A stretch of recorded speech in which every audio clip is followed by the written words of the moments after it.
রাজধানীতে নকশা বহির্ভূতভাবে নির্মাণাধীন বেশ কয়েকটি ভবনে অভিযান চালিয়েছে রাজধানী উন্নয়ন কর্তৃপক্ষ রাজুক।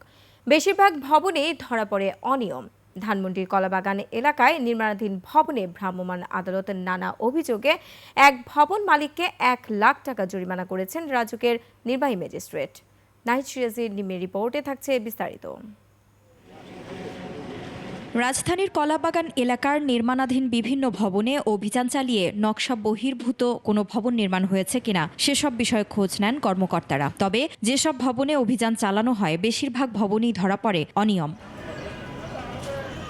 রাজুকের অনুমোদন ও স্মারক নাম্বার না দেখাতে পারা সহ নানা অভিযোগে একটি ভবন মালিককে 1 লাখ টাকা জরিমানা সহ ভেঙে দেওয়া হয় ভবনটির নকশা বহির্ভূত। এখন যে কোনো ব্র্যান্ডের পুরাতন এসি বদলে নতুন ওয়ালটন এসিতে উপভোগ করুন 25% ছাড়।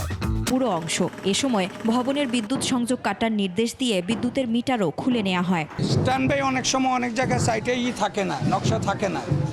আর যেহেতু এখানে ওইভাবে অফিস টফিস করা নাই, যেহেতু ডেভেলপার কোম্পানি না, এখন আমরা বলছিলাম বারবার যে আমরা আগামীকাল যে কাগজপত্র নিয়ে দেখা করব।